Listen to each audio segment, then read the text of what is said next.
99 noches en el bosque parece ser un juego tonto que se volvió viral porque sí, como Robo Brainrot y Grow a Garden, juegos los cuales ya he hecho un análisis psicológico en mi canal, pero cuando comencé a jugar e investigar 99 noches, me llevé una sorpresa enorme. Detrás de su apariencia sencilla se esconde un trasfondo mucho más profundo de lo que imaginaba. Hoy vamos a explorar la psicología detrás de este juego y descubrir la historia real de un cruel accidente que sirvió como inspiración para su creación. Y no solo eso, sino que voy a explicarte por qué el ciervo nunca fue malo pese a que nos ataca, y por qué esta experiencia dentro de Roblox es la salvación de los juegos modernos. Pero para esto debemos entender primero el mercado de Roblox hoy en día. Anteriormente analizamos que tanto Grow a Garden como Robo Brainrot no son realmente juegos, sino máquinas de estímulos constantes disfrazadas de entretenimiento. Su objetivo no es que progreses en una experiencia significativa, sino mantenerte atrapado dándote una falsa sensación de avance, mientras en tu vida real no estás logrando nada y solo intentás llenar vacíos con esas dosis rápidas de estímulo. A esto se le suma la psicología que expliqué en el Admin Abuse. El ser humano por naturaleza es perezoso y si puede obtener progreso sin esfuerzo, lo va a hacer sin cuestionarlo. El problema es que al conseguirlo, lo que se siente no es satisfacción, sino vacío. Ese ciclo termina por alimentar tu putrefacción mental, volviéndote cada vez más dependiente de esos estímulos y, al mismo tiempo, incapaz de concentrarte cuando no los tenés, generando un déficit de atención. En este contexto ha surgido una oleada de juegos basura que no buscan innovar ni entretener, sino copiar fórmulas virales para ganar unos cuantos dólares. Una nueva era dentro de Roblox y otras plataformas donde el objetivo no es divertirte, sino retenerte a través de ruletas, pases o premios falsos que te hagan decir solo un rato más, y así sin darte cuenta terminás entregando toda una tarde a una experiencia vacía que no te aporta nada en la vida real. Roblox hoy en día, además de tener problemas con los pedos y que bañaran a un youtuber que los exponía, tienen un problema con la calidad de sus juegos, porque hay experiencias increíbles con buenos gráficos o gráficos medios que valen la pena, pero no son populares. En cambio, los juegos basura sí lo son, no solo por correr en cualquier dispositivo, sino que para los niños, o sea, el 62% más o menos de los jugadores de Roblox, les atrae progresar rápido y sin hacer nada, sin darse cuenta que en la mayoría de juegos solo corren en círculos y esperan un contador o un abuso de administrador para coleccionar recompensas vacías. En este mercado saturado de estímulos es difícil crear un juego bueno o con un fin, ya que no es lo que llama la atención, lo cual es algo que también probé anteriormente. Pero ¿y si hicieras el perfecto equilibrio? Un juego que pueda correr en cualquier dispositivo, con gráficos simples o feos como los de Grow a Garden y Still a Brainrot, pero sin estímulos excesivos. Es ahí cuando un juego tuvo la oportunidad de salvar a la plataforma 99 noches en el bosque, ya que ante tantos estímulos y juegos que no vale la pena, el estudio Grandma's Favorite Games decidió hacer algo diferente, pero que todos puedan jugar. 99 noches en el bosque es un juego el cual, ni bien entras, te advierte que esto está basado en una historia real. La premisa habla sobre que se reportó un ciervo parado sobre dos patas de manera antinatural en el bosque. A la semana siguiente, 4 niños desaparecieron, por lo que comenzaron a sospechar que algo estaba mal en el bosque. Tras la búsqueda policial, no se encontraron pistas sobre los niños desaparecidos, así que el bosque fue cerrado al público de inmediato. Y finalmente nos contratan a nosotros, que tenemos 99 días para encontrar a los niños y averiguar lo que está pasando. Es así como comienza el juego. Tenemos armada una fogata a la cual debemos prender, podemos cortar árboles, conseguir metal y en base a eso craftear ítems. Además, podemos mejorar la mesa para tener más artefactos que nos permiten identificar cuándo se hace de día y de noche, y brújulas que nos muestren dónde pueden estar los niños, y también crear el mapa para saber qué exploramos y qué no. De día debemos enfocarnos principalmente en reunir recursos para nuestra supervivencia, matar lobos, conejos, osos, entre algunos otros animales. Mientras exploramos vemos cabañas, casas, tumbas, galpones, y ahí podemos encontrar cofres de armamento o balas, y cuanto más nos chetamos, más cosas podemos hacer, como por ejemplo craftear camas para que los días pasen más rápido, o que podamos mejorar nuestra comida, incluso poner estanterías para organizarte mejor. Hasta ahora vemos un juego con una estética demasiado simple como los juegos basura, pero con una modalidad interesante de supervivencia. Algo que observamos en los anteriores análisis es que los juegos basura están diseñados para progresar sin hacer nada y que sean fáciles, así solo dependés de esperar, pero en 99 noches es todo muy distinto. Este juego es recontra difícil, no es algo que puedas pasar con un solo brazo y es bastante largo. Lo que pasarías en Robo Brainrot rompiéndote el cerebro con estímulos, en 99 noches vos pensás más en tu supervivencia y tu estrategia. Algo positivo comparado con Grow a Garden u otras experiencias que andan dando vuelta por la plataforma. Esto hace que 99 noches en el bosque sea literalmente la salvación de la consumición mental que hay en la plataforma de Roblox. Para los desentendidos, es un juego divertido, simple e interesante, pero todo cambia cuando te digo que este juego está basado en hechos reales. El creador no especifica realmente en qué incidente, pero la comunidad ha hecho una investigación muy detallada. Y a todo esto también te voy a dar datos que en ningún video aparecen, ya que me voy a encargar de interpretar y analizar psicológicamente algunos de estos aspectos. Para comenzar, voy a contarte el verdadero origen del juego. El 1 de mayo de ese año, una avioneta Cessna 206 despegó desde Araraquara, en Caquetá, con destino a San José del Guaviare. A bordo viajaban 7 personas: el piloto, un líder indígena, una madre con sus 3 hijos y un bebé de apenas 11 meses. Pocos minutos después del despegue, todo salió mal. El motor falló en pleno vuelo y la avioneta se precipitó hacia el corazón de la selva amazónica. El incidente fue devastador. El piloto y los adultos murieron en el impacto, dejando a 4 niños completamente solos en medio de una de las selvas más peligrosas del planeta, sin comida, sin agua potable, rodeado de animales salvajes, serpientes venenosas y lluvias torrenciales. La posibilidad de que sobrevivieran era prácticamente nula, pero contra todo pronóstico, los niños lograron sobrevivir. La mayor, Leslie, con tan solo 13 años, se convirtió en la líder y protectora de sus hermanos: Soleini, de 9 años, Tien, de 4, y el bebé Christine, que había cumplido apenas un año durante la odisea. Durante 40 días caminaron descalzos, se alimentaron de frutas silvestres y raíces, y aprendieron a reconocer qué podían comer y qué no. La selva, que parecía su condena, también se convirtió en su refugio. El gobierno colombiano desplegó un operativo de búsqueda gigantesco,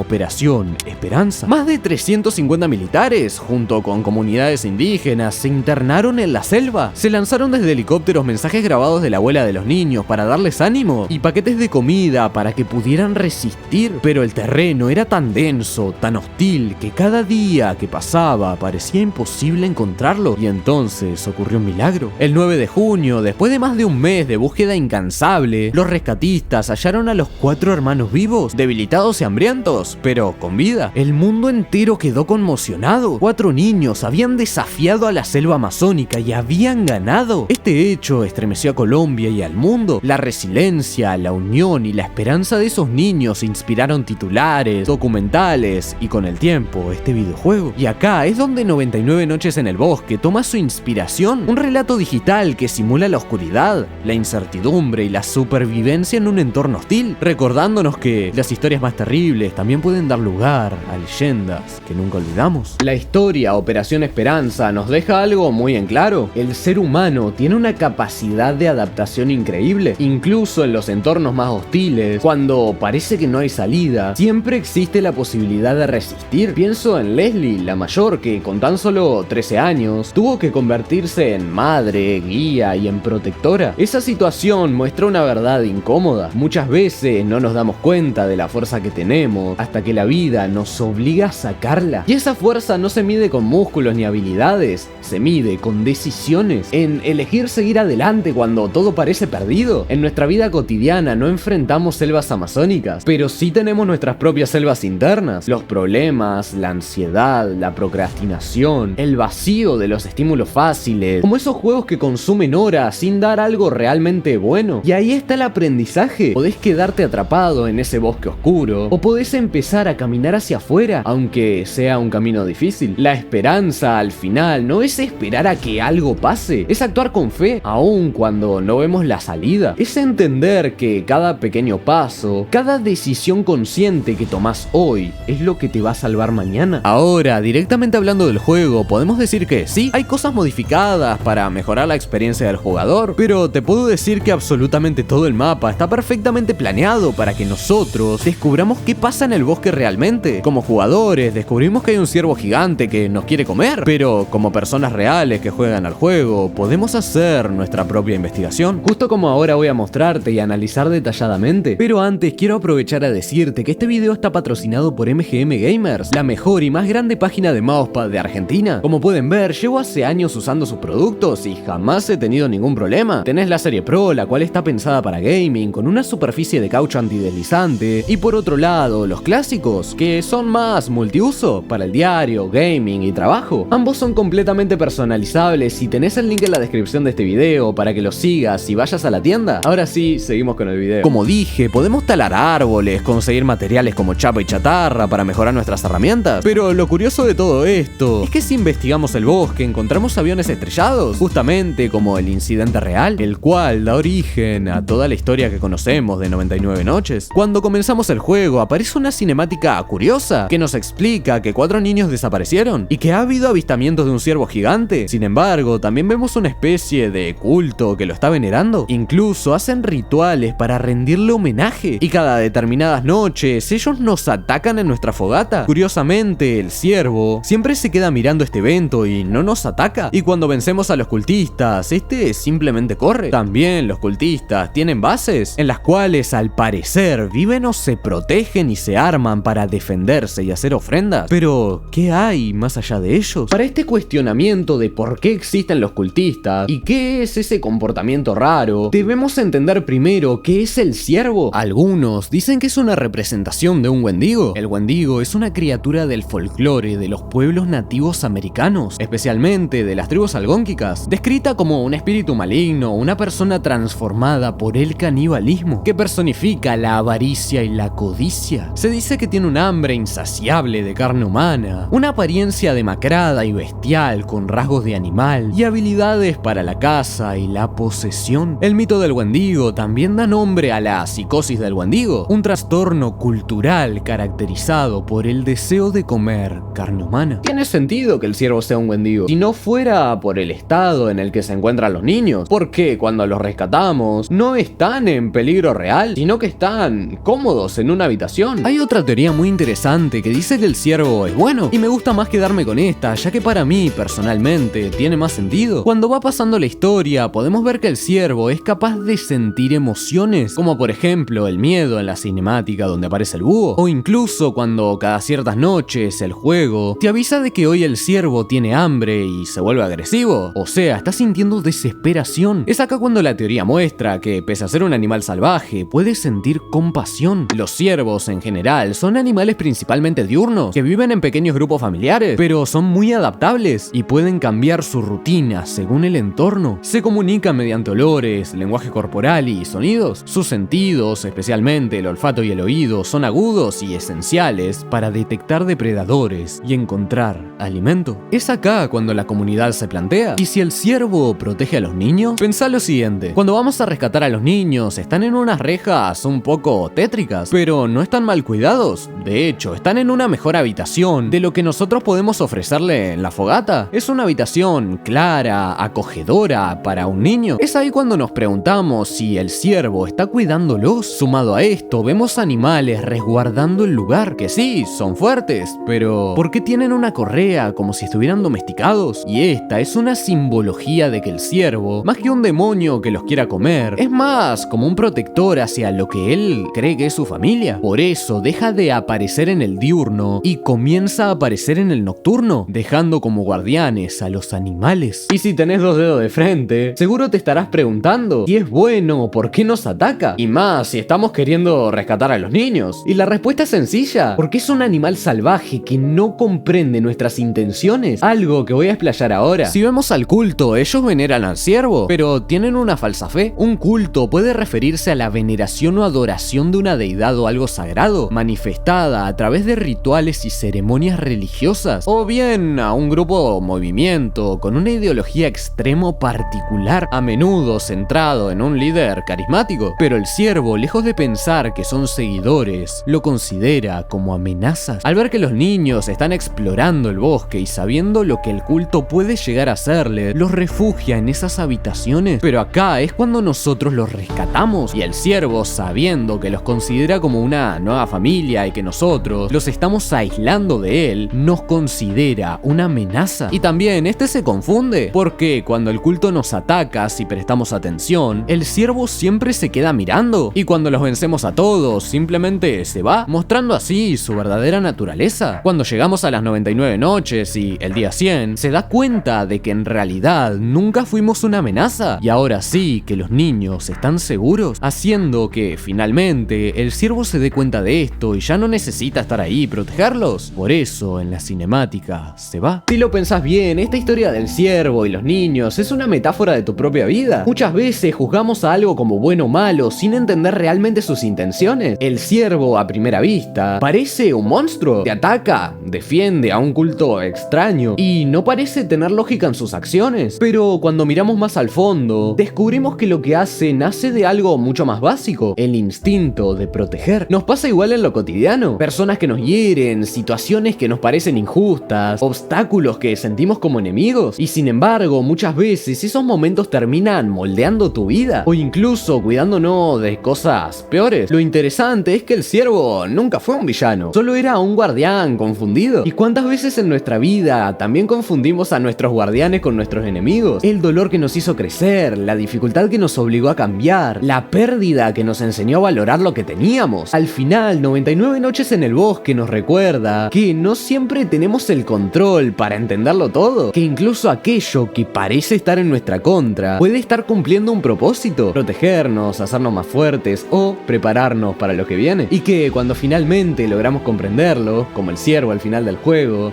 nos damos cuenta que nunca estuvimos solos.